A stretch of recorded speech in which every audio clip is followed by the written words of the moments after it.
there again, and I spoke to him. And I was like, "Hey, man, I'm Brandon." Are you Wow. Just we've been on like a whole 2 hours. Yay. But yeah, I don't know, man. I had to introduce myself to him, and I thought that was kind of weak. I was like, "Damn, nigga." Yeah, bro. You said something earlier, like, "Yo, you ain't recording." What you got? Wait. I sat in and I done listen, y'all. I done listen. Hey, just girl. Okay. That's all I got. Okay, what about what this? Okay, I have so many things to unpack. Like shit, Brandon, you done brought up a lot. Okay, so the fact that you feel I got a like question. I couldn't hear you. Which one? Well, Kay was about to ask a question, and Spencer jumped in with another question. My bad. Go ahead. Go ahead. I'm just saying I got a question after you because I was trying to say something earlier to Joe, but other niggas start talking. No. Go ahead. That's a long ass time ago. That was a long ass time. Yeah, I was speaking for a minute, dude. No, go. I know, but I was trying to ask it, but then Mitch started talking, Brandon started talking, Mitch talked again, but it was something Joe said a while ago about. He sound like talking slow. Her son didn't meet I guess her ex. Oh man, you're in trash today. Hey, it wasn't meant to be. This is what Joe said. Damn, bro. No, yo, when your son met. Damn, bro, you talking in slow motion. Can you write it in the chat? Can you write it in the chat? Because you just like, you sound like this. Hit and Joe and about that's all we hear. I heard what you were saying, what I said, and where my because son niggas was damn, my boy, I ain't never heard of it. At the same time as me. Just give up, man. So listen. No, bro, you just didn't meet. We can't listen to something that you're giving bits and pieces of. He got his camera off because we know he about to freeze. The bandwidth is slow. That's what it's saying. My camera's not off. Oh, no, it's on now. Now look, Jones, y'all going in this chat. I heard what you were saying. My son didn't meet his stepmom until they got married. What about it? Jones. Okay, I was asking when did you want him to meet her?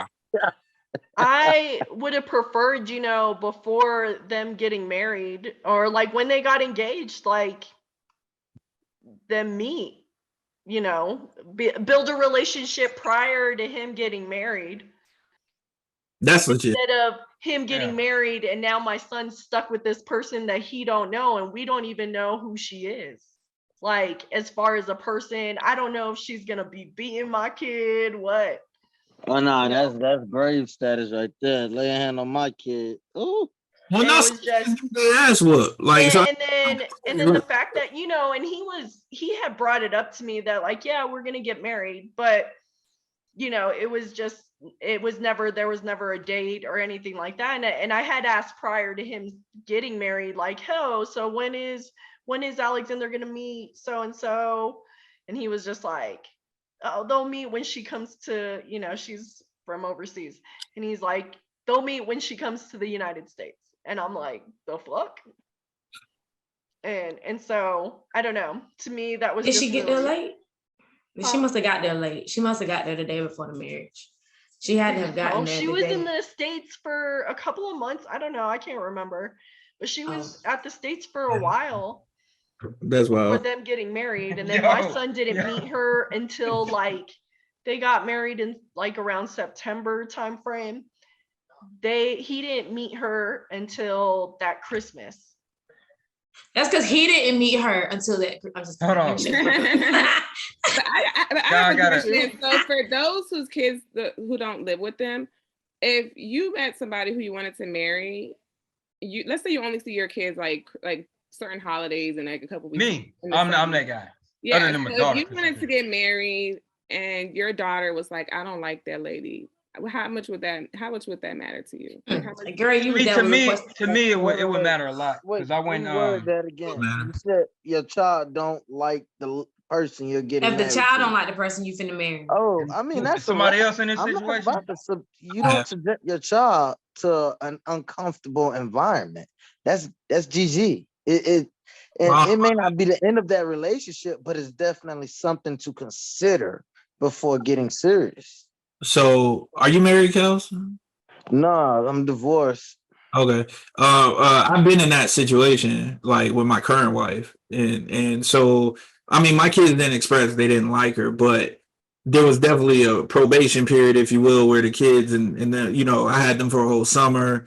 They had to like chill together, and then at the end of it, I had a long talk with both of them. How y'all feel about her? You know what I'm saying? And if they express dislike for her, then the next conversation would have been, what can we do to make it better from both ends, the kids and her? right. Yeah, what can we do? What can we do to improve the situation? But if it was just like, I can't stand her, they're brats or something along those lines where there's like real animosity, that probably would end the relationship realistically for me. And see, that's basically what I'm saying. Like, there's a difference between a kid feeling some type of way because you're moving on, and the kid just having this feeling of a negative energy coming from this person, and that's where I think as a parent, you got to be able to decipher and know your child. Is your child really just not vibing with this person because of this energy that whoever they're bringing to this child? Or is this child stuck on your previous relationship? Yeah, it could be either or. You know what? What they With my situation, their mother and stuff, that matters too. Like if their mom, hey, fuck that lady, your dad. Yeah, that's what I'm saying. I wonder for like parents like who weren't with their children, all the time. Like, how much would that impact your decision? With my situation, my ex-husband had to have a sit down with my son and let him know that, like, his stepmom wasn't trying to take my place as his mom, and that she's gonna be there, and that's his wife, and and she wasn't going nowhere. But at the same time, they also had to build a relationship. My son had a really awkward kind of time. Like, he wasn't sure if to let her in, and then like, she would be nice to him, but he wasn't sure if she was just being nice just to be nice, because she's married to his dad. And so it took a little while, but they have a really good relationship. I talk to her from time to time. We go back and forth. She's really nice. She's a really good person. I mean, now I wouldn't mind my kid being around her, and and I know that he's taken care of, and nothing's going to happen to him.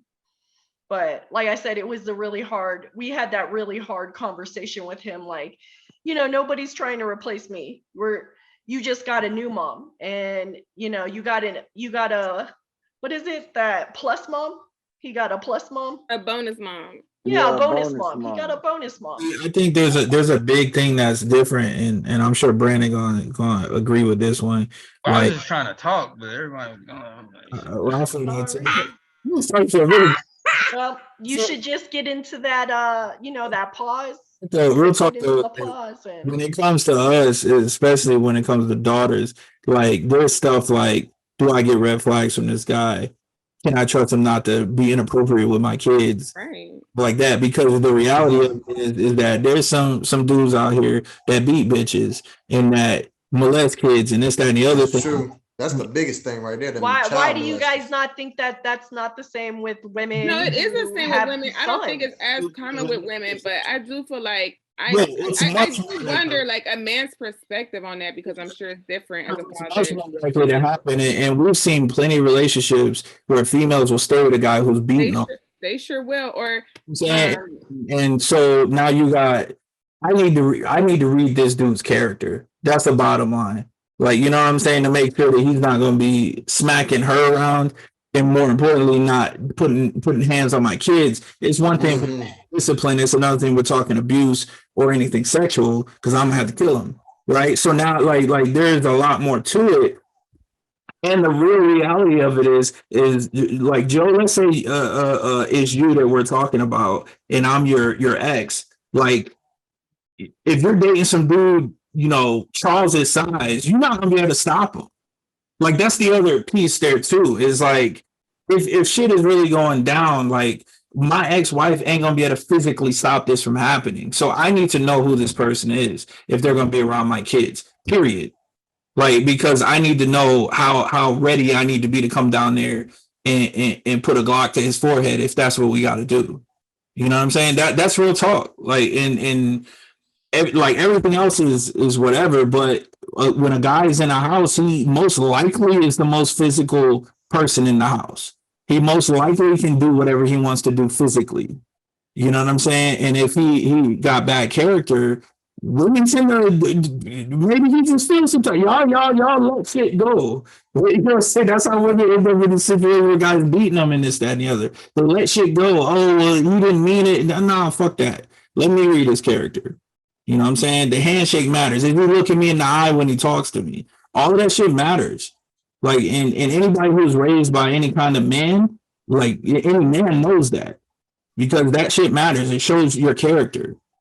So that's why we care so much about making sure we meet the guy and make sure we know who he is, looking for red flags, all that stuff, and having a conversation, bro. Like, I got it. Like, I'm not with her no more. You want to be with her? That's good. I hope y'all have a great life. Just don't cross any lines and we'll be fine. You know what I'm saying? Conversation needs to happen. So I got a question. This is something that, plagues the black household, plagues the black community a lot. I can't speak on the white community because I ain't white, but how do you guys feel about the step parent and the biological parent forming a bond and friendship in lieu of taking care of that child, meaning breaking the typical black stereotype of, oh, I hate you, nigga, or you the new man in my child's life. Nah, we can't be cool. How do y'all feel about that stereotype and breaking that? Wish that my ex-husband, well, he just don't give a damn. I mean, I don't know, like, it's so funny. My ex-husband was actually a really good father while we worked together. So the way he is now, I never thought he would be this way, right? But like, as soon as I got married, he just decided he didn't want to be a dad anymore. I don't know why, but he decided like he didn't do it. But I wish that, they had that relationship. I can answer that if you. Yeah, go ahead. I know why. So, because I have to ask myself. Because y'all situations and mine is completely different. Y'all niggas is married and happy and all that shit. And then, which is cute. Because I was trying to speak earlier, because her question, I wanted to answer it. Because I think I fit the mold. Yeah, I want to hear your answer too. Because it's like with the woman, I do want a woman my kids would be happy about, like look up to. Because I have a bonus mom. And then I love her to death because she's still around. But she came in my life later on, but I had my mom. But she did her thing and she helped raise me. So with mine, it's like, if they come in, if a woman, I want her, but I think my kids are getting older, so I don't feel like it'll make too much of a difference if they didn't like them. But this is some shit I'm gonna share as a single nigga. For me, my life, I learned this in psychology. I don't live my life for my kids. I have a responsibility to them, but they're not my life. So I live the fuck on because I know the moms live their life for my kids. That's their priority. But I'm always big on, I will get my kids at any fucking point so you can get a break and go live your life. But if not, yes, I'm going to take advantage of the fact you're going to keep them all the fucking time. So, because I'm still serving, that fucks people up. Because I've said this to some of my homegirls, because I try to get it in their head. In the military, let me finish. In the military, some women still live their lives because they have such a strong support channel. They can leave their kid with whoever's living with them, a best friend, a sister. Somebody's there for them to where they can go off and live their life. I have some friends, females, they can do that because they bring somebody else in. Yeah. For men, we love having our children with us, but I'm in a situation as to where I know that my kids' mothers, that is their sole fucking priority in life, is our child together. I accept that because it's like, if they weren't good moms, I'm not gonna go out my way to take my kid from there. Because there was a point where I could have gotten custody of my daughter, but I chose to help the mom out by moving her down because I didn't want to take her from her mom. But I'm more than well prepared for my kids to come live with me tomorrow. But it's just like, I know how much their moms love them. So I'm present as fuck as a dad, but I do know it's seasonal. And with that, still being in the service, I've accepted for me personally, I'm gonna keep living. That's me. You can say, I don't give a fuck what you say, but I'm happy as fuck. But I love my children. And this is like, when I get them, I go all out. But I know they moms, they're gonna keep doing this. And I tell them all the time, it's like, I know you're doing this. Because then when I tell them this shit, they look at me crazy. I'm like, I'm just being very truthful, because at any point they can come stay with me so that you can have that opportunity to fucking drive on and live. So it's like picking a person, for me, a woman, it's honestly, it's like, I can be a present father, but I still live a single life. So whatever woman I bring in, I do want her to be like a role model type person to my children. But then there's a part that's like, how often is she gonna really be around them? So that plays a whole different. Yeah, that was my thing too. Like, if you are a person, a father who is only with their children every other holiday and 2 weeks in the summer, like, how big does? Because I could, my natural answer is like, oh, it's a big deal, but in reality, it's not. Because if she just seen them seasonal, like during the holidays, does she really got to go all out? She should, because if I picked her, then I probably want another child. But it's just like, realistically, she's not gonna be raising my kids. So to me, it's like, she'll be a good woman, but it's crazy because I'm big on like who's around my kids. She'll be good, but she ain't the mom. That's not her job. That's who I'm with. And then But what's the but? Because there was something else. Because how does that work? Because how is it even if you prepared tomorrow for them kids to come? Yeah. And you telling me it don't matter? It do matter, because then she's gonna be stay around with the me, child. it's a difference then. Because if I know she ain't, he's saying it doesn't matter when they come to visit that 2 to 3 weeks during the summer, or versus every fucking day. Yeah, that's versus now, staying a whole year. I get what you're saying, because I see what you're saying, because it's I wouldn't expect my son to build a relationship with just seeing her only 3 weeks out of the summer, or only 2 weeks during December. Yeah. The only reason my son was able to build a relationship with her was because he lived over there for a whole year. Yeah. And that was the only way he was able to do that. But that's what I'm saying though. In the event that something like that happens, why wouldn't it matter, if that makes sense? Because if you automatically go into a relationship thinking, hey, you know what I'm saying, it's okay because I'm gonna live my life regardless, and you know what I'm saying, she ain't gonna be around them no way, for real. You don't know that, because as a parent, that's the first thing you got to be prepared for. So then when she get around, you get what I'm saying now? Men who are only getting their kids are always trying to play catch up. It's like they're always trying to play catch up with their kids because they don't have them as much. And so that whole like wanting to build a relationship, I get you. That wanting to build a relationship with a stepmom with only a couple of weeks from time to time isn't going to happen. That has to be overtime. Relationships work overtime. It doesn't work with just me seeing you 2 weeks in December and being like, oh yeah, we're the bestest friends. I love her. This. It doesn't work like that. I get that part. I'm not going against that part. What I am saying is, I get what you go ahead. Okay, go ahead. What you're saying, right? In my reality, I have, for me, right? Okay. My kids, one just turned 8, the other about to turn 8. Right? They're getting older. I ain't going, I ain't no special woman. There's like 1 or 2. But ain't no fucking wife in my future. So that's already out the window.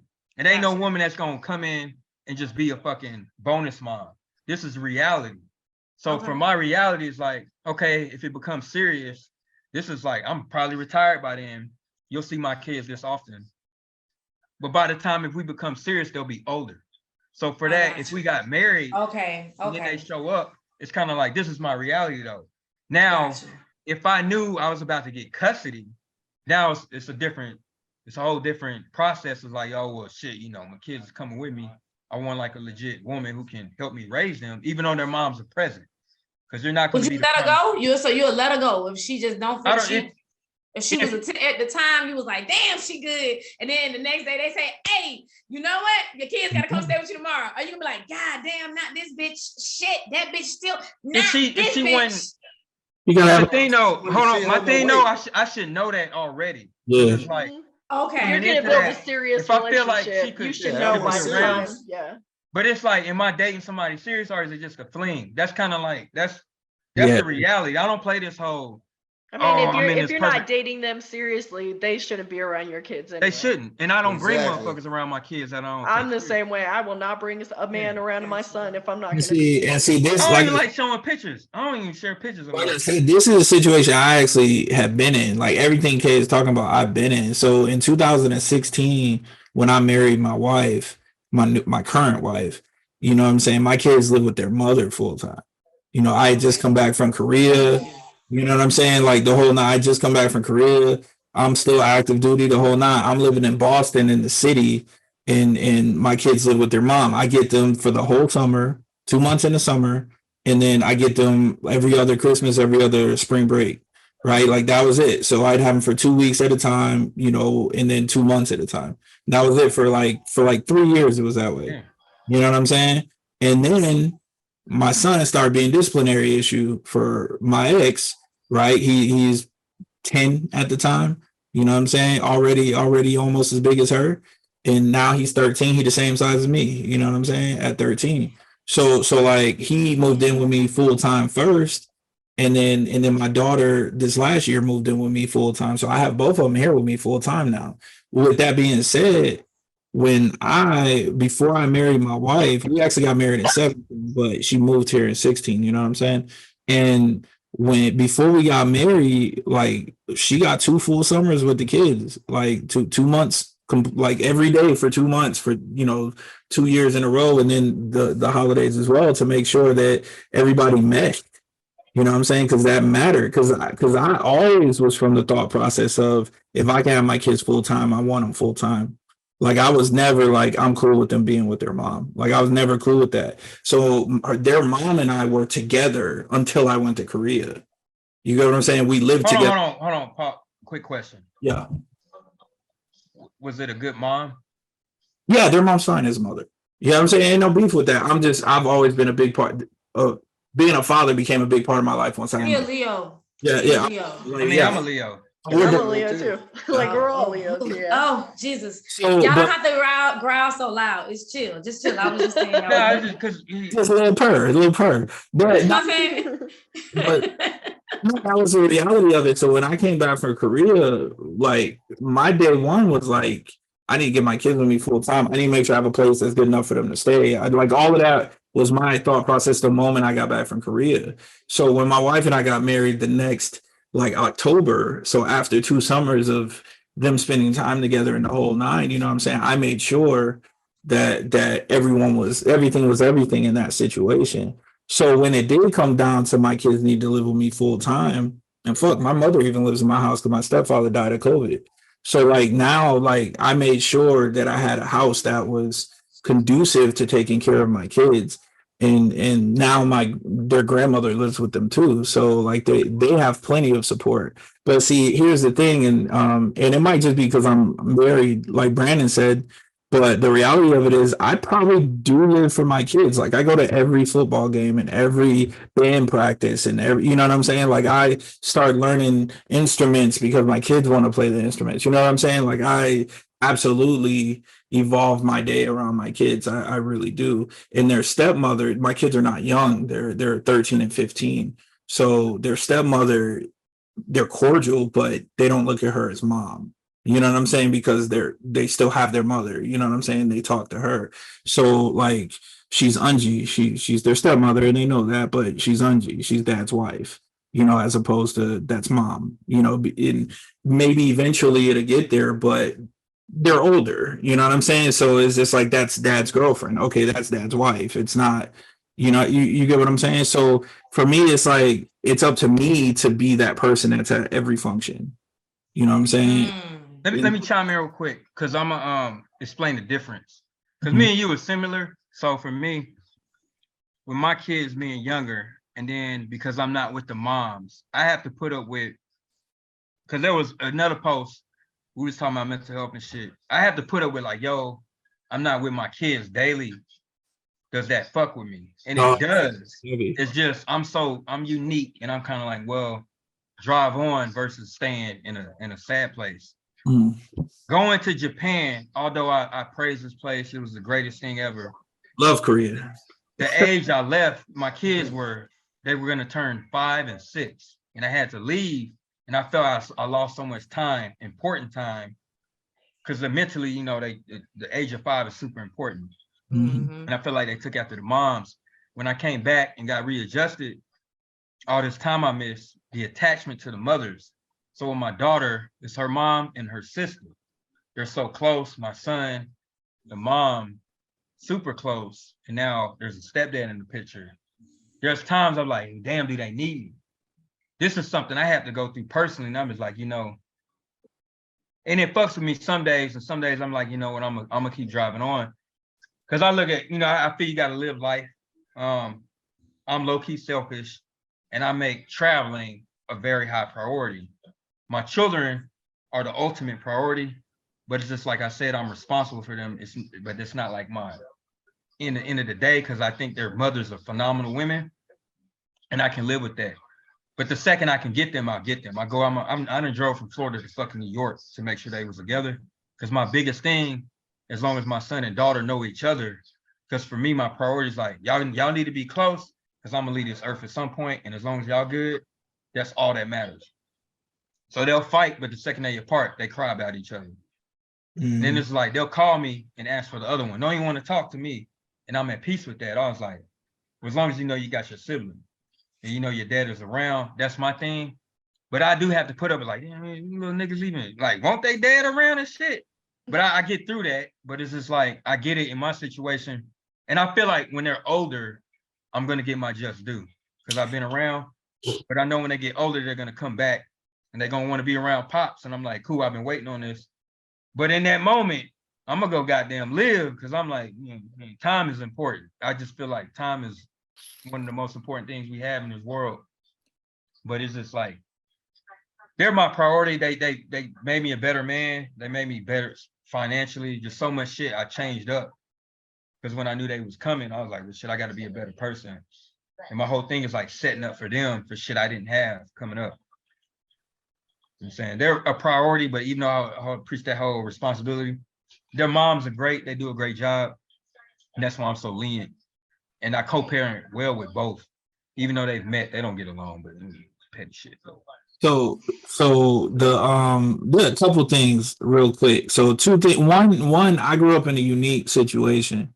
So I grew up in my dad's house as a single father, and I have 3 brothers. There was no females in our house, like period.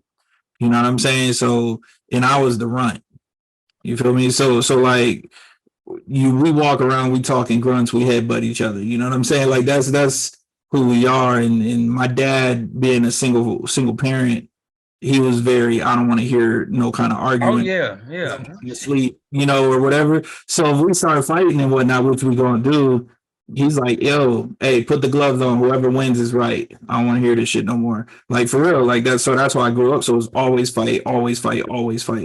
And then so you have that. So then when my ex and I broke up and now I'm back and my kids don't live with me, I'm absolutely not okay with it. Like I'm not okay with my kids not being in my house. You know what I'm saying? So that changed that whole dynamic there. But I will just to talk about the do my kids care about me shit. That shit weighed on me so heavy when I was in Boston and the kids weren't with me because I would call them. And, you know, I paid for them both to have phones so I could call them anytime, you know, FaceTime, whatever. And I would call them and they wouldn't want to talk. And it wasn't that they were bored. They would be on the phone. They just wouldn't be saying nothing. You know what I'm saying? And it was like, can I go back to playing my game? You could get that vibe and, you know, from. Oh, yeah. They're not listening to you. And it's just like, house school. Okay. Yeah, it's okay. What did you do? Nothing. I don't remember. I'm telling y'all, them like man. But I'm going somewhere with it, right? So that was going on for a few years. But now that my kids live with me, their mom's going through the same thing.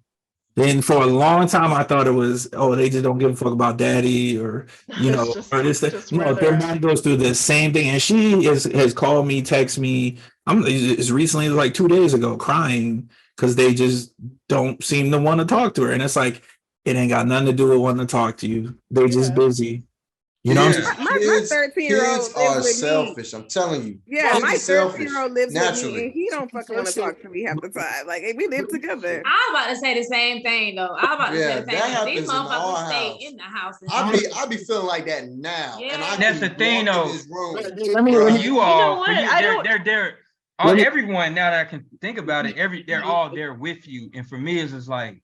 Nah, see, but I was in that spot. That's what I'm saying. He's talking about when he was in Boston. Now I was saying it just to assure y'all that like it happens. Like I hope you. I wouldn't wish that on anybody, and because I know how that feels. Everybody on here honestly love their children. You know what I'm saying? Yeah. I was just saying it in the sense of, hey, bro, like it happens even in the house. It's just an assurance. Yeah. No. Yeah. You know what I'm saying? No. So like what I figured out, and this is where I was going with it, what I figured out, especially once they kind of did the same thing with their mom, and it's not that they're selfish or anything like that, but they have two choices. They have choice number one. This is basically what Brandon said about the father, but they have choice number one is to dwell on the fact that they don't have their parent around and be stressed about it, and when they can talk to their parent, really rejoice in it. You know what I'm saying? Or choice number two is to adapt to it, get used to it. But then when we talk on the phone, it's not that big a deal. I'm used to you not being here anyways. Like, and unfortunately, it sucks and it hurts. But at the same time, they're doing it so they don't hurt. You know what I'm saying? Like, because they don't want to miss their dad all the time and just not be able to live their lives because they miss dad or because they miss mom. You know what I'm saying? So it's how they adapt to it. And you know what? On the other end of it, there's times where my mom will call me and I don't really want to talk on the phone. Ain't got nothing to do with her. I just don't feel like being on the phone. And so I'm guilty of it too. You know what I'm saying? Like so the more, and my mom lives with me now, so it's a different animal. My dad and I, we do not talk. And I grew up in his house, not my mother's. 100%. And we do not talk. I'm going to Massachusetts next week for a funeral for my aunt. And I'll see him at the funeral and we'll talk. Chop it up, get something to eat, but we don't call each other and all. Don't happen. You know what I'm saying? It just doesn't. So like I can't really. But it just taught me that okay, my kids do love me. They just live it. They just live it. You know what I'm saying? So I will say that. Try not to let it eat at you because I know that feeling for sure. Oh no, I don't eat at me. They do that in the house I ain't gonna lie. too. I want another one because I feel like I can do it right this time. You know what? I feel like my ex-husband is doing that. Like he missed out on two, and now he has two younger ones, and he's always there with them. And I feel a little like salty, a little jealous of that because my son doesn't get that. And I'm like, yo, this is your oldest son, and he's missing out on you, and he needs your relationship. And he lets you know, like he texts him, he'll let his dad, he's very vocal, like, hey dad, I miss you. And there are times where, he's still in the military. So there will be spells where he doesn't hear from his dad for like a month. And then he'll be like, damn, he'll come to me and he'll be like, my dad didn't call me. I called my dad, he didn't pick up. And I'd be like, yo, he's just busy, bub. Like, no, I'm gonna tell you why. Call you when you call. And then I'd be sending him a text like, hey. I'm gonna tell you why, Joe. I'm gonna tell you why. Because Teresa, it was the other question. I forgot. And now you said that, it reminded me. What? So, because the thought runs through my mind all the time, right? And then with my daughter's sister, her father does it. He got remarried. They had kids together. Mm-hmm. There is a concept. And I will speak for me personally because I just don't do it. My thing is like, well, with my son now, right? The mom got married and the stepdad, we conversating, my little man, oh, my stepdad. And in my head, I'm like, well, I'm glad you said step, because little nigga, I would have cussed your ass out. Because we were bowling one time, he called me by my first name. I've never called my father by his first name. I cussed him out. I would cuss my kid out. And then I said something, I was like, don't you ever fucking call me by my first name. I'm your dad. And then my daughter was like, oh, you know, this, she didn't know my first, she called me Daddy Carrington. But the thing is, some men, they feel like, okay, I had this kid with this woman and we're not together. She's a good mom. I can step away from the situation. And if I move on to another relationship, if I have a kid, I'd rather just stick with that family because I feel I can do it right this time versus putting up with trying to fight with the mom and the other child, and they'll leave them in the dirt. Because I've seen it with my daughter's sister. Her dad has another kid, but it's low key the mom, the stepmom, she'll kind of go out of the way because it's like the mom, we're close, but she'll complain about when the dad picks her up during the summer. Yeah. Cause I'm like, cause I'll be waiting, cause it's like she'll be over my house all the time. Cause there's times it's like, yo, I just want my daughter. I don't want both little girls. I want my daughter to bond and spoil. But it's cause when she gets older, I'm gonna buy my kid a car. I don't know what to do about the other one because she got a whole fucking father. That's my thing. But some dudes be like, they will give up on that situation with the child because they feel like I can do better with this situation. I don't have to worry about that. And that's what, because I that thought ran across my mind because I was like with my son, but I ain't gonna bail out because it's my firstborn.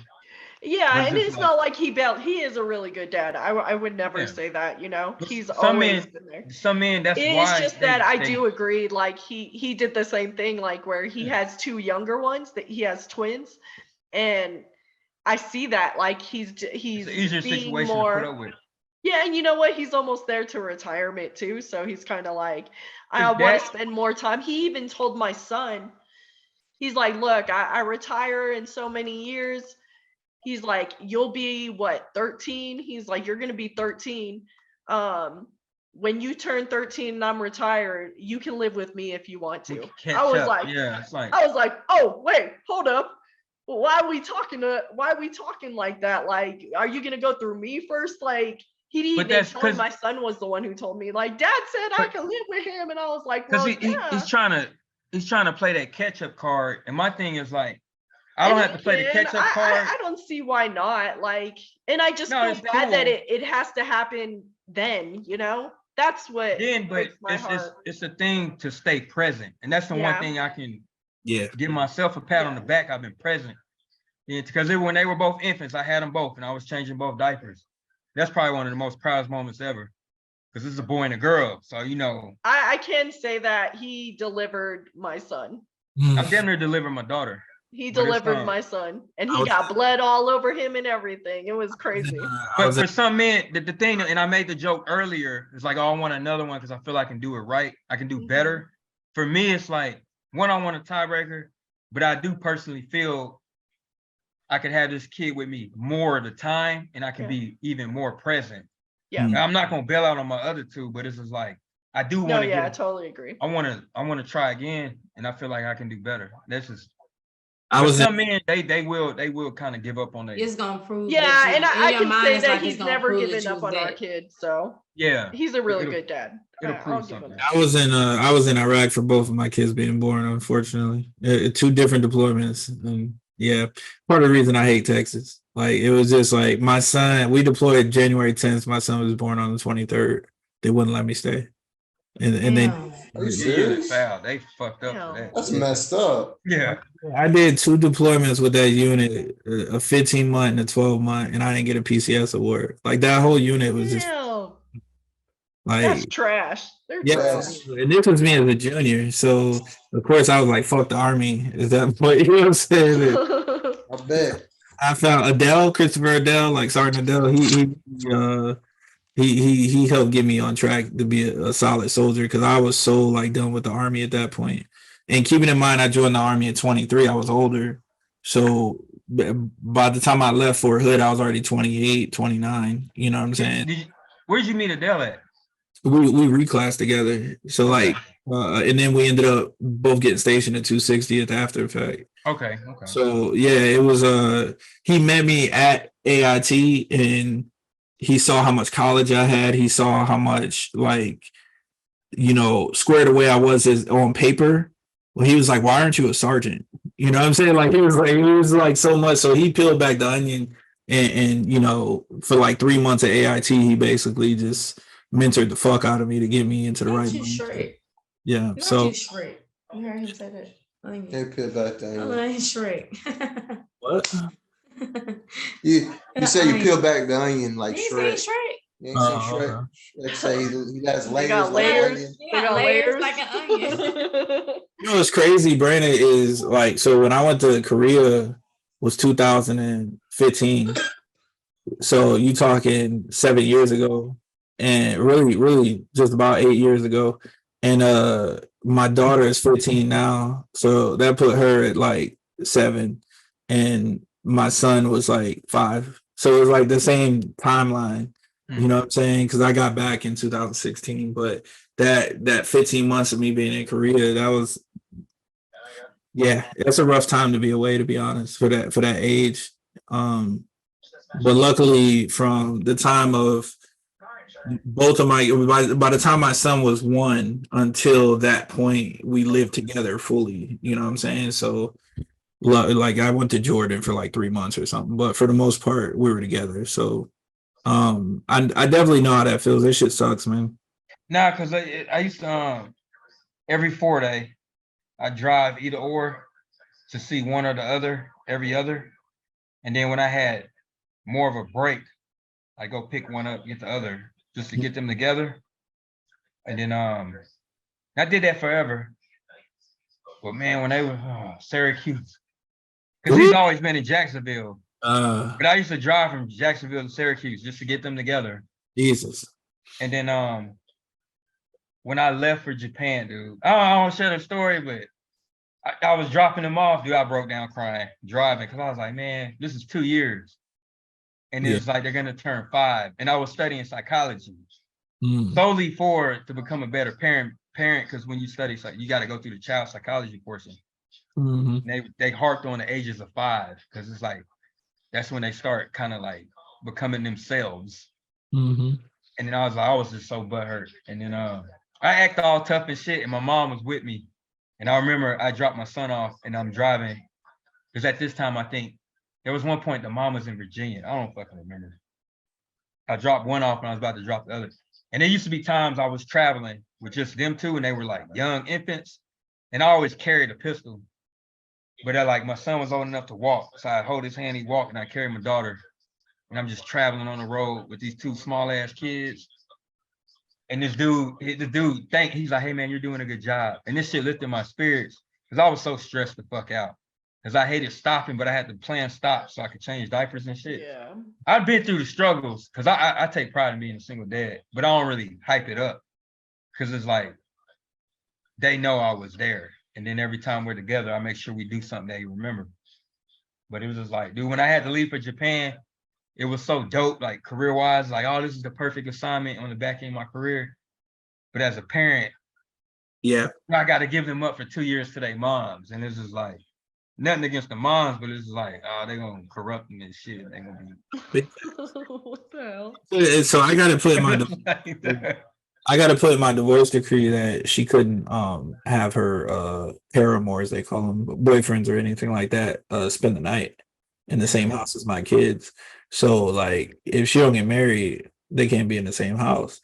So, and there have been times where my kids have told me, dude, spend the night in the house. And I'm like, look, you got one more time. It's gonna be a problem. I will drive to South Carolina. It's a problem. Yeah, hey, she was sick one time. I drove down there on a Tuesday, fucking randomly. Y'all used to have a pistol in the diaper bag, yo. Yeah, bro. Yo. That's funny. That nigga said he had to make, hey, bro, you had to get it how you live it, dog. I feel that. I had the wipes, quick access, but I had that pistol, boy. I was like, yeah, listen. Gotta be ready. You was ready for whatever, a blow up in the diaper or a blow up if you gotta go up. Yeah. I feel that. I had the damn changing mat. I had to pull out. Yo, I had some moments, yo. No, it's that's real talk. Luckily, the first few years we were living together, so I didn't have to it wasn't until they were a little older. The hardest joint was when my daughter was trying to decide. Like, well, she wasn't trying to decide. She said flat out she wanted to live with me, and but she was trying to. She didn't want to leave her mom because she didn't want to leave her mom. You know what I'm saying? It was just Yeah. it wasn't anything else. And she's like, I mean, I want to live here, but I don't want to leave. You know, and I'm like, that's rough, bro, because I never wanted to be the one. I always wanted my kids with me, but at the same time, I didn't want to Their take choice. from their mother. Mhm. You know what I'm saying? Like, it's rough, bro. It's a rough spot. But you know, I'm I happy. think about what Brandon was saying earlier about like he'll know like when his kids are older, you'll have that time back. And it's crazy. Like growing up, I chose my mom over my dad. Most And people, it's crazy because now I'm way closer to my dad than I am my mom. Like I moved out here to San Antonio to be with my dad. I talk to my dad every day. I probably talk to my mom like once a month. Like Mhm. I'm way closer to my dad. And I that's really, how- as a kid, I chose my mom over my dad. Well, I think that we're pushed. There is a narrative that's pushed, particularly on kids, that the mother is more needing of them. You That know, attachment. I mean, most kids will choose their mom, myself included, will choose their mom over their father. I grew up in my dad's house, and I was angry with him all the time that I wasn't with my mother. You know Like, what's I Right. chose my dad. I chose my dad over I my chose mom. my dad. Yeah, Mm. I chose my Yeah. dad over my I mom. chose my dad. Well, I ultimately, grew up, my mom was like super abusive. Like she beat us all the time. We lived in like Oh no, really both my parents whipped my ass. I got No, ask. you know, in my case, like my dad was no, more and the this is not disciplinarian. like Like my I'm mom was talking so about easy to not live with. disciplinary. Like We lived in Belt for putting up Christmas lights. I don't know about y'all, but my dad disciplined us. My mom didn't discipline us. put up Christmas lights on the porch, and my dad beat me and my brother with a weightlifting belt. You know, the big championship looking belts. Like, Those heavy ones. and then he made us sit in a ice water tub. You know, to so the bruises and shit wouldn't be there for school. Like, literally, like so. Trust me, beatings. But that was the Like house. I said, I mean, don't try to downplay what my fucking abuse is. Seriously, you just did that. You're so rude. Who downplayed your abuse? Who did? No, you said it wasn't discipline. It was It wasn't discipline. It was abuse. we were getting beat. And you were like, we're getting beat. Well, so were we. But it was also like our living conditions. My mom was just like, she neglected us. Our house was dirty. It was bad. Like we never had clean clothes, nothing. Yeah, that's terrible. She wasn't feeding us. She would take my dad's his child support, but didn't use it on us. She would use it for going out and all that other shit. So I chose my dad over my mom. And I actually have a really good relationship with my mom now, but for the longest time I like hated her. I resented her. And then she had my little sister, and I was like, and she was being a better mom towards her. And I was like, wow, seriously? And I hated her for that too. But it was I appreciate my dad. My dad was my mom and my dad for the longest time. Yeah, my younger brother had a different mom. So me and my two older brothers are from the same parents, and then my younger brother has a different mother, and she passed away when I was like 10, so he was like 6. And from that point on, that boy could not do wrong because my dad just whooped his ass, huh? No, he couldn't do any wrong. Like because oh no, yeah. His you mom, know what? My little sister was like that too. His mom died, so my dad like wouldn't punish him, wouldn't do like it was just for years and years and years it was this way.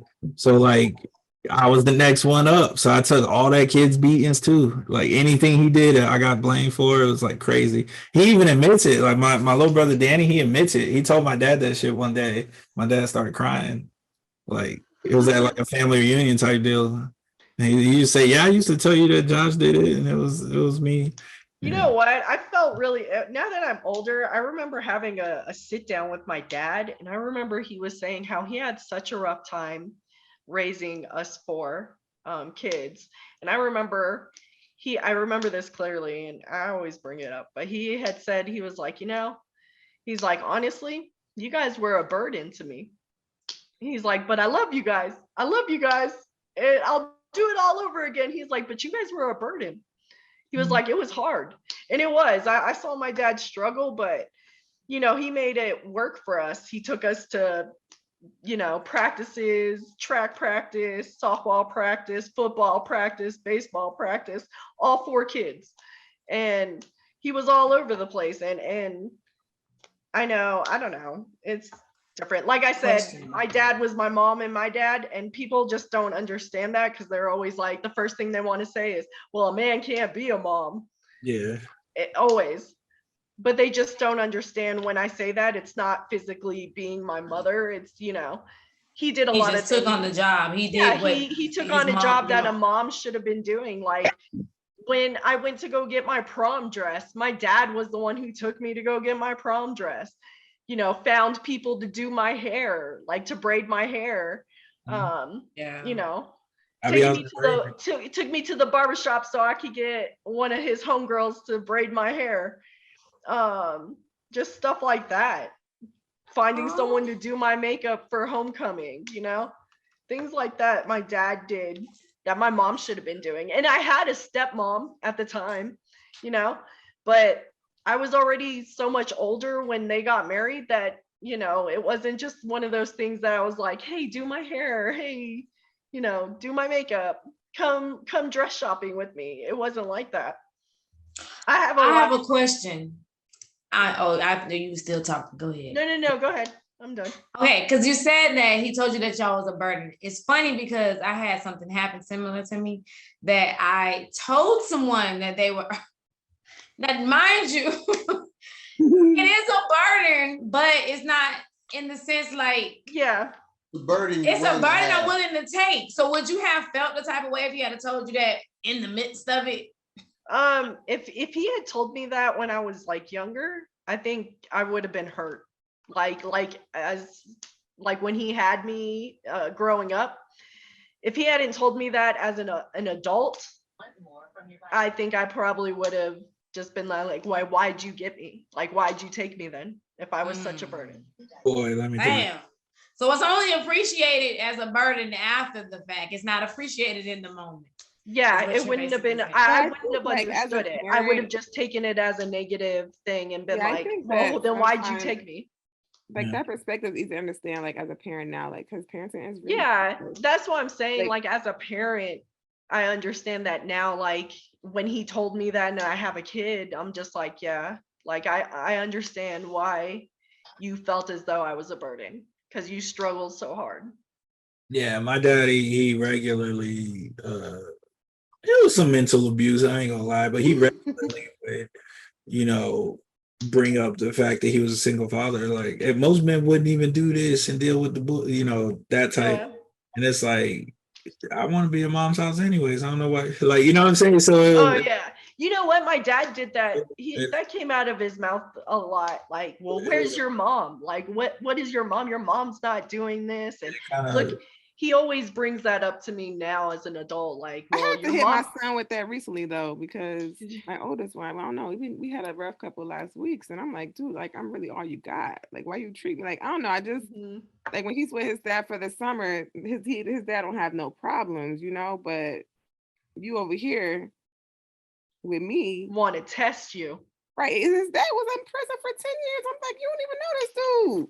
Yeah, but when I feel that, you know what? Because my son does the same thing. My son's 11, and he'll do the same thing. He goes to his dad's, and then he's like the perfect child. He gives him trouble from time to time, but then he comes back here and he want to test the fuck out of me.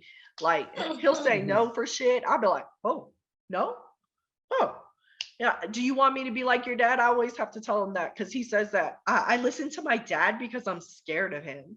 I was like, oh, so you gotta be scared of me in order for you to listen to me. That's where that leather belt come in. Beat him. Hey. Beat him. I'd be like, give me your belt. He'll be like, no, mom, please. Already crying. That's what I'd be like, I don't care. Give me the damn belt. No, Mom, please. Don't hit me, Mom. Please don't hit me. He's crazy. And I be sitting there trying not to laugh while he's doing it, but that's the hardest part. Trying to hold back the laughter sometimes. And I tell him all the time, he hates when I say this. I'll be like, this is gonna hurt me more than it hurts you. Yeah, that's the worst. Like, no, how, Mom? And I'll be like, because I don't want to have to hit you. Yeah. I was like, I love you. I was like, I do it out of love. My dad used to say that shit all the time. It pissed me off. But you know what? I will say this happened. My kids were playing. My daughter's the older one, right? And she pushed my son, and he lost his footing real bad, and he hit like the corner of a door here. So he had a big old gash. Like I'm talking, it was open to the white meat. You know what I'm saying? It was open. Damn. So he's screaming bloody murder, obviously. Blood everywhere on the wall. Like that, we'd have called the ambulance, all kinds of craziness, right? So I go in my daughter's room, and she's sitting on her bed, and her face is down, just like this. And why'd you do that to your brother? I don't know. You think you deserve a whooping? Uh-huh. I was just like, I didn't expect And you're like, oh shit. Wait. I got a belt in hand while this conversation is happening, because I'm like, oh, you about to get ass whooping. You just fucked your little brother up, right? Man, I said, come here. And I grabbed her arm, and I hit her one time, and she didn't cry. And I hit her one more time, and she didn't cry. She just took the hit. And then, let her. Now sit down and think about what you did, man. I turned around. I was waterworks, bro. I was like, crap.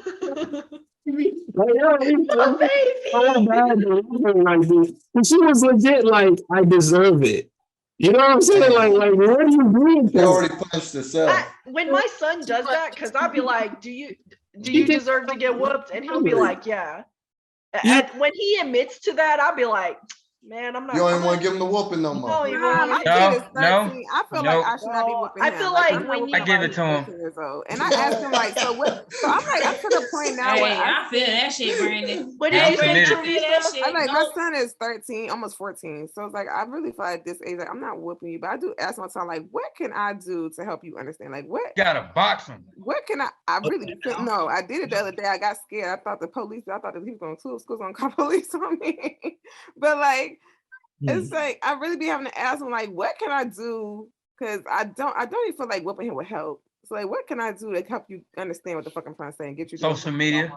Once they're teenagers, like whatever whoopings they should have got will be done. Yeah, that's what I said. It's dead. Like whatever whoopings I should have did more at 5, it's over with. Like you still feel like you gotta physically discipline them now. Like I joke about punching my son in the chest because he's big as me now, but the reality of it is he knows not to cross that line.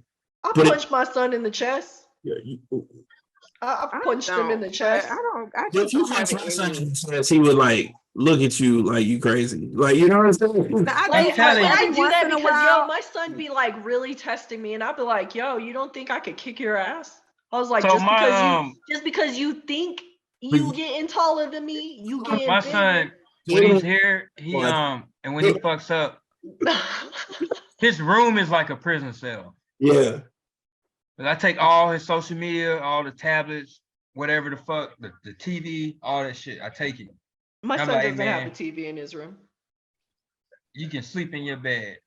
Sleep in your bed, look at your walls.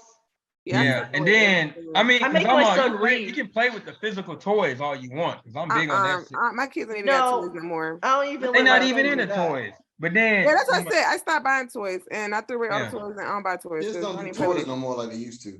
But they not, dude. That shit hurt my soul. They always want that that expensive shit hurt my heart too, bro. I was like, what kind of shit is this? They always want the expensive shit. Yo, Christmas this year, I don't give a fuck. I got a 12, 11, and a 9-year-old. I don't give a fuck. Christmas, you get some motherfucking Legos, and you better fucking play with them bitches. Together. I'm getting you some goddamn, I'm gonna get you this doggone Spider-Man and this Wakanda shit. You better fight the fuck out of them bitches all like, take the toys and just.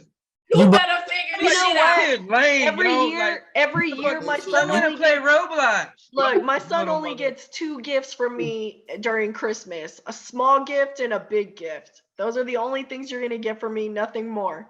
And My daughter got the damn, what's them damn LOL? She got the goddamn jet. Oh yeah. These shits is That I don't have it. You know what? They have so much things for girls than they do for boys. But they don't do. And my son's at an age where he's like, I want Pokemon cards. Mom, can you buy me this Pokemon game? My son had a whole back That's page why set though. That's like why I got a Joe. fucking mini Spencer, and it's fucking annoying. Not a mini Spencer. Yo, well, girl, ask Spencer. Like my kid was like, "Can I Zoom with you so you can teach me how to do this?" And they did. Ain't nothing wrong with that. And they're friends on Pokemon. Like it's fucking perfect. Your kids will love you then, Spencer. Like for You real, need mentoring my kid. That's why I be telling you that, yo. Oh yeah, Smash Brothers. No, Pokemon with Jordan. Pokemon with Jordan, and then Smash Brothers with Josiah. That's pretty. And cool. I be telling my son like, he's not usually like this. He'd be like, isn't he your friend? Don't you guys do squad talk together? And I'm like, yeah, we do, but he's not usually this nice. And we he's should like, get the kids. You know what's funny? Squad talk would be. I think your friend's nice, Mom. He looks nice if you play Pokemon. That's why you don't. I was like, he's a kid. My kids like to they like. No, to and I play had Speed. I let Spencer know before he talked to my kid. I was like, yo, be nice to him. Y'all know what that game is? Y'all might not. You gotta give him a disclaimer.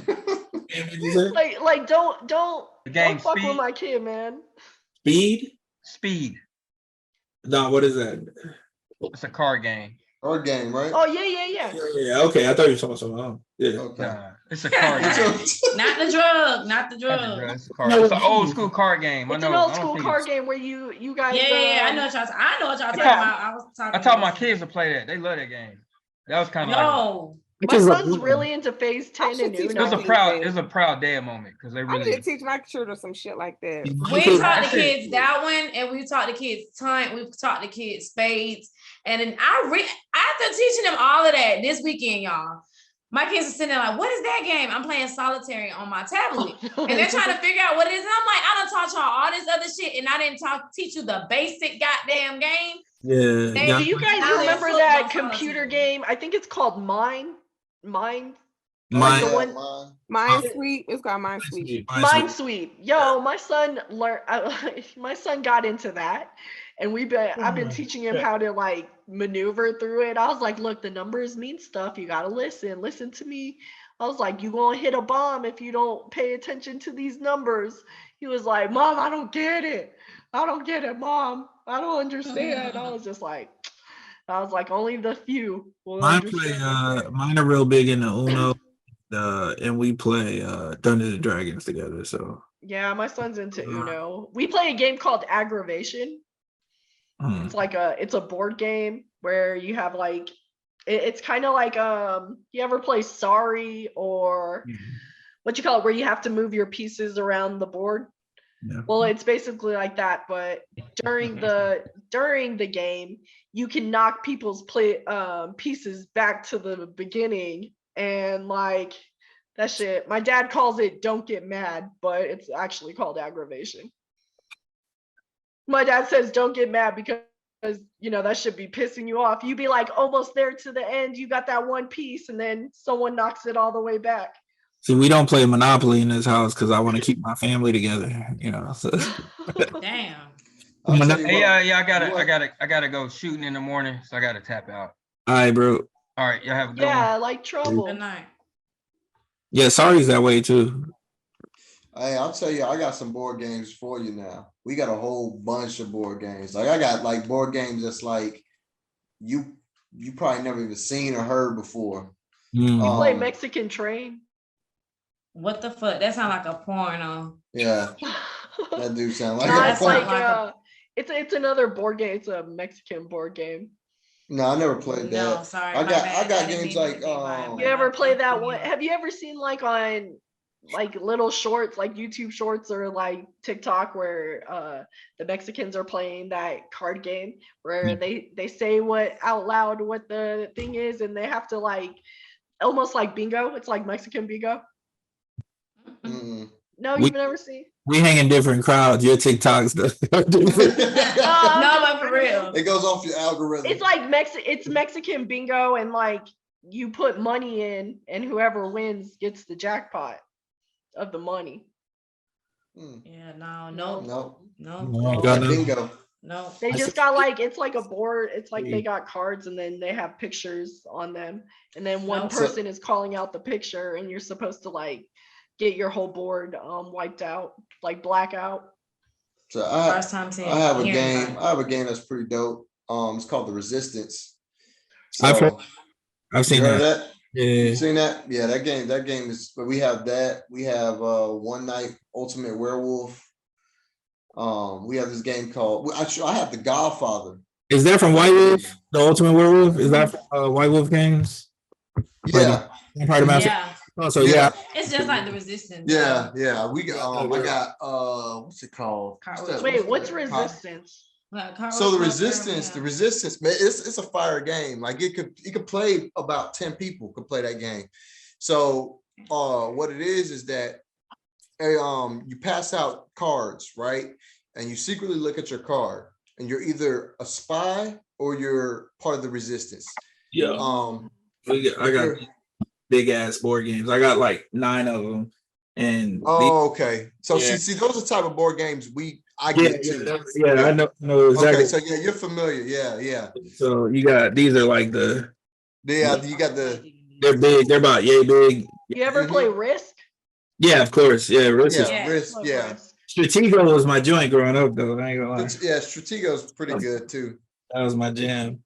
But yeah, the ones in this series. So all the D&D joints, because they what they do is you the board are puzzle pieces. They're about, I don't know, 4x4 maybe, and you shuffle them up, turn them upside down, and then when it's a person's turn, they pull one and they put it down, and it creates more of the dungeon. And so you don't know how the dungeon is going to look by the end of it, and depending on what's on that tile, you got a new monster, a trap, whatever the case. And yeah, that sounds pretty good. No, it sounds like Fallout. And you control the board game. You control any monster that you put out there, so there's no dungeon master. So all the players like Fallout. Oh, okay. I'm pretty sure. Y'all be playing Phase 10? No, I mean, I played Phase 10, but I don't have it. We got Phase 10. That'd be brewing in motherfuckers. We got this game called real quick to tell you about the resistance. Oh yeah. So you basically have someone that's a resistance and then people that's a spy. So if you play with 5 people, you're gonna have 2 spies and 3 resistance, right? And each person gets a turn to send people on missions. So the first turn, you're like, okay, I gotta send 2 people on a mission. I'm gonna send you and you, right? And then those 2 people that go on a mission, all they gotta do is choose, do they want the mission to pass the mission or fail the mission? If you're a spy, you have the option to pass or fail it. If you're resistance, you gotta always pass it. So the goal of the game is to go through all the rounds. We're trying to figure out who the spies are. Go through all 5 missions. You have 5 missions, and you're trying to have resistance win 3 out the 5 missions. Yeah, like or the spies majority. to win 3. Yeah, 3 out the 5 missions. Whoever gets it first, that's the team that wins. So you're trying to figure out your whole goal of the game. You're trying to figure out who's the spies if you're resistance. So you don't send them on the missions because they're gonna fail it. So nobody knows who's on a team together and who's not on a team. The spies will because in the beginning everyone closes their eyes, and then the spies only open their eyes. So you make eye contact, so you know who's a spy. So y'all can kind of like try to help each other. Yeah, it's pretty fun. It's a fun, it's a good. That sounds like it's a fun game. Yeah, I think there's that one, and what's the one like it? I think it's called The Descent or something like that. It's very similar. It's it got like a woman on the front of the box. The one I'm thinking about, I think has a demon on the front, like a demon face or something like that. But yeah, either way though, like I'm pretty sure it's made by the same people. And same vibe. Basically, I'm gonna have to Among look Us that up. type style. That's how Among Us came about. It's like Oh yeah, I love me some Among Us. We play Among Us all the time. When I first saw the Among Us videos, I was like, that seemed like that one game. And Yeah. So, honestly, I like games like that because you get a little bit more feeling. But like I said, I banned Monopoly from the house because that breaks up families. I don't like Monopoly. Oh, we love it. I'm just brutal. Like I don't. It's just long. Just buy everything up. Yeah, I'm ruthless with this shit. I feel like Monopoly is also like luck because you got to land on the right. It's luck, but it's more about your ability to sell. Like I'm a master recruiter, guys. Like I promise you, I'm really good. Like so. I was really. Sometimes you absolutely believe you're getting a good deal. Like you, 100%, I'm completely setting you up. Like it's bad. I can't help it. Just don't play with me. Like I have a big Connect 4 on my. I have a game room downstairs. Oh, the big ones. I want one of those. It's about the size. I have Jumbo Jenga. Oh, that's fun. I want that too. I like Jumbo Jenga. It's we better have than regular Jenga. Jumbo Jenga, Jumbo. What's that one where you beer pong? We have a Jumbo beer pong one, like fucking big old tubs with like balls that they got to do. That's gotta be a lot. We got a dart. We got like a huge ass dart thing with like Velcro balls that they can throw and stuff. Yeah, I got one of them. Yeah, we got one of them. Yeah, those are a lot of fun. In my game room, I have a pool table, arcade machine, ping pong table, the dart board, and I have the Connect 4 joint. And when I tell you it goes down with this Connect 4, like there are no punches pulled. Like they don't even want to play me in ping pong because I'm too vicious. But with Connect 4, they think they can win. You know what I'm saying? They say they think they can win. Like feelings be hurt. You know what I'm saying? Like angry. But we play chess in my house. Say again? Chess. We play chess. Oh yeah, I got that right here. On deck at all times. My dad has a huge chessboard like that he got from Italy with like really nice, like big hard pieces, like metal pieces. I used to have one of them. These ones are magnetic. They support these ones. Yeah. His is more a standstill table though. With like, See, they stick to the board. Yeah, those are cool. Yeah. Oh, that's pretty cool. I bought my dad a chess piece from what was it? When I was in Afghanistan, I bought him one of those rock pieces, chess pieces. He really likes that one. He only puts it out for display. We don't play with it. Yeah, I got a full set when I was in Iraq. It was like $200. It was like a big stone. Yeah, the stone ones. Real heavy, dope. And then like the knights were like proper knights. They weren't just a horse. They were like an actual knight on a horse, and the bishops look like wizards. Like it is pretty damn dope chess set. And my ex sold it when I was in Korea. So dang. Pretty mad about that. Yep. Yep. Mm-hmm. It's okay though. It's okay. They said it's okay though. It's from an area of the world you can't go to anymore, but it's okay. Yeah. Hey, is Hostile Intent part of the Resistance game? Or is that like something? Explanation. I'm not sure what that. What you mean? Okay, so like I went and looked online and they have like the Resistance, the game itself, but then they have like sub games on the side. Like it's called Hostile Intent. The Plot Thickens. Those probably be like different versions of it's probably like I only played the Resistance. I ain't play any of the. Yeah, it says the Resistance, the Plot Thickens, the Resistance. I want to get that. Can we get that? Yeah, we could check the that Hostile out. Intent is another one. Oh shit.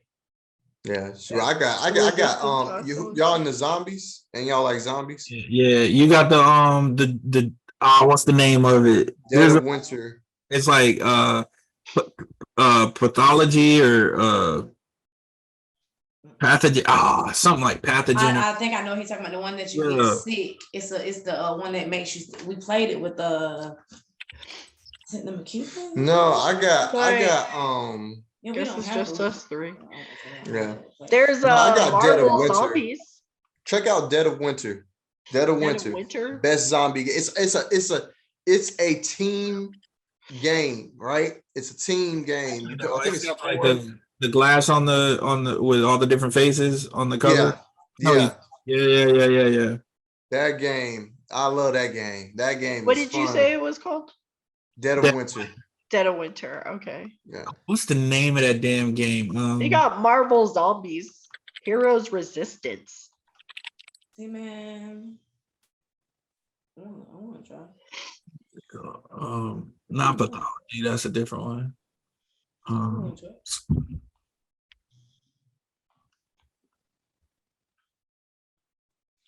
way. Damn. When I got out and got hired at Thesis in Columbus, there was a guy there. He's the one that put me on all these board games, and he has like right now I think he has a collection of like over 500, and every lunch we would just go. He'll bring like a quick one, like a quick 20-30 minute game, and we'll just play it, and we'll be like, man, we're hooked, and we'll have to go get it, and I have to go buy it, and that's where we got kind of like the little, and then we did board game nights, where one of us would host it, and I mean, like how we're doing this, like the squad talks and stuff like this. Like we'll start, man. One time we started like 1 or 2 in the afternoon, and we played board games all the way up to like 2, 3 in the morning. No, that's the way to do it, bro. And you know what? I appreciate like Stranger Things because they got it where people were like interested in Dungeons and Dragons and shit again. Yeah. That was pretty. Yeah. And it just is like. And the Eddie, the character Eddie, just the way he dungeon master was like that is like depiction of like for real. So it, like people really understood. In Fallout, the Fallout game it's kind of similar, but not really. So the way that I can pull some out, but the way that the board pieces are is. You put them out and they'll have walls on them and entrances and exits and treasure and shit like that. And basically when you put one down, you have to attach it to a spot that it could continue. And by the end of it, you have like a full dungeon, but it's like a random. Oh, okay. Yeah. So and what it is it'll be like say the mission requires you to fight a dragon at the end of it. It'll say put this tab or put this tab or whatever they call them